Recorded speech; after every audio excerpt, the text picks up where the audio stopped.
¿Qué tal, Olger? Buenas noches. Buenas noches. ¿Qué me puedes comentar de este Festival Internacional de Derechos Humanos en México? Mira, este es el quinto festival, es el cuarto que yo personalmente apoyo en determinado momento por parte del Instituto Interamericano de Derechos Humanos, dando talleres a organizaciones de la sociedad civil sobre apreciación y producción de temas de cine y de derechos humanos. Me parece una iniciativa muy importante y que mezcla además actores de diferentes perspectivas, una perspectiva internacional, Instituto Interamericano, Naciones Unidas, pero también una perspectiva nacional, Comisión de Derechos Humanos del DF, Comisión Nacional de Derechos Humanos, organizaciones de la sociedad civil, empresa privada, que eso es lo importante, que además esto tiene un apoyo muy importante de la Fundación Cinépolis y de otra empresa privada que también está aportando. ¿Y eso qué genera? Pues la idea de que derechos humanos es algo que debe ser un común. Y por ende, creo yo que esta experiencia ratifica esa idea y la hace palpable y la hace real.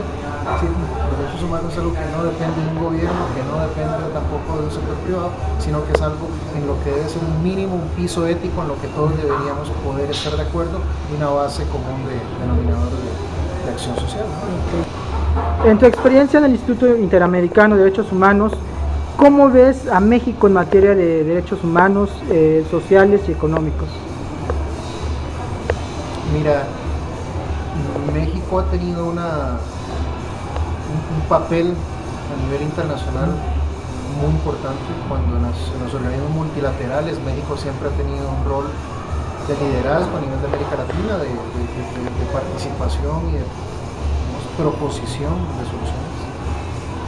En este momento creo que no es un secreto para nadie que México enfrenta problemas muy graves que tienen interesantemente un origen profundamente económico y social, una desigualdad en el acceso a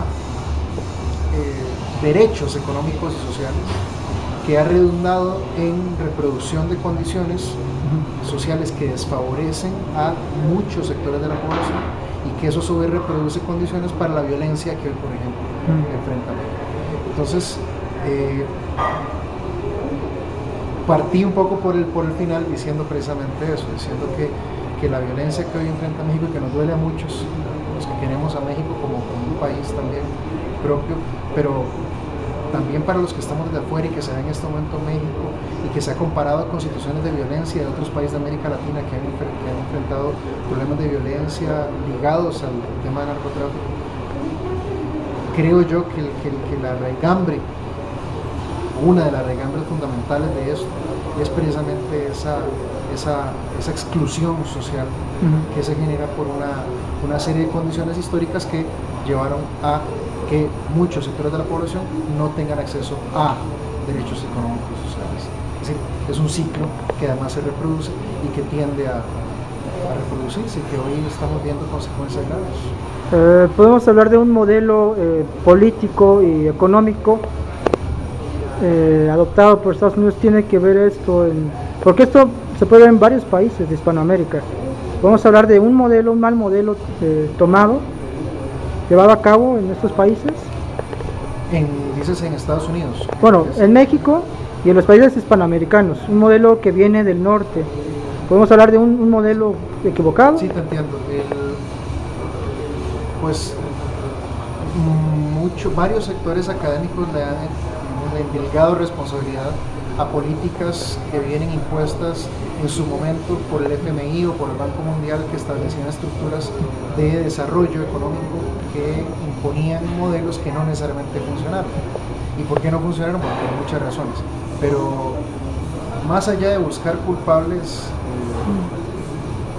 echarle la culpa de los males del mundo a Estados Unidos, pensaría que también es una responsabilidad propia de nuestras instituciones, de nuestros actores políticos y digamos de no haber enfrentado o logrado negociar esas soluciones en su momento, y además de no tener una capacidad de proponer nuestras propias estructuras, nuestros propios modelos. Diría que es una mezcla de factores, que es tanto una cuestión que pudo ser impuesta, pero también favorecida por una una incapacidad de gobernabilidad que yo no creo que esté ligada, que esté directamente causada por factores externos, sino más que todo por nuestra propia condición, nuestra propia mentalidad o idiosincrasias que no se reflejaron en buscar modelos propios. Okay. Desde tu punto de vista muy personal, ¿qué propones para que cambie la situación en materia de derechos humanos y bueno, respeto a las garantías individuales, una sociedad de paz? ¿Cuál es tu propuesta? Es muy difícil, la verdad. Bueno, si me preguntas para México. Para México y como persona. Claro. Sí. Yo pensaría que, mira, yo comenzaría diciendo, mira qué interesante que cuando nos sentimos ya un poco ahogados por un determinado problema es cuando empezamos a reaccionar. Mira que México está dando pasos ahorita importantísimos, sin precedentes, en materia de derechos humanos, al menos desde el punto de vista normativo.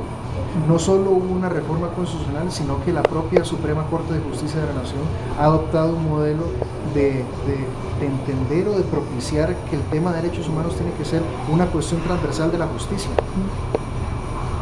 Eso, digamos, esa mera idea, siendo tan fundamental en el esquema del derecho internacional de los derechos humanos, es algo que duró mucho tiempo en tener una aplicación práctica. Hoy la estamos viendo y yo diría que esa debe ser una senda directa de cuidado. Derechos humanos como eje transversal de acción. ¿Y eso qué significa? Sí, tratar de lidiar con los problemas desde una perspectiva de derechos humanos. Es una doctrina que está influenciando a las instituciones y que lo más importante es tomar conciencia de eso, tomar conciencia de que hay una normatividad, pero para que esa normatividad tenga un sentido práctico, tenga un sabor, la gente la pueda sentir y decir que no, que esto de derechos humanos no es una cuestión ahí de los académicos, es una implementación práctica que se logra, en primer lugar, conciencia, qué es lo que está pasando, qué es lo que vemos, qué está pasando en México, y que creemos que es una senda útil, una senda importante. Yo pensaría y le esperaría que ese camino ayude a resolver un problema que yo personalmente, y lo digo muy personalmente, veo en México y que siempre me dolió, que es estas profundas desigualdades que todavía se ven en este querido país. Yo por eso diría, desestructurar esa desigualdad comienza por entender que hay un piso ético que se llama derechos humanos, que tiene que permear la acción de las instituciones, y la acción de la policía, la acción del ejército, la acción de parte de la empresa privada también, de parte de las instituciones, y que la gente sienta que eso puede ser una realidad. Ok, muchas gracias.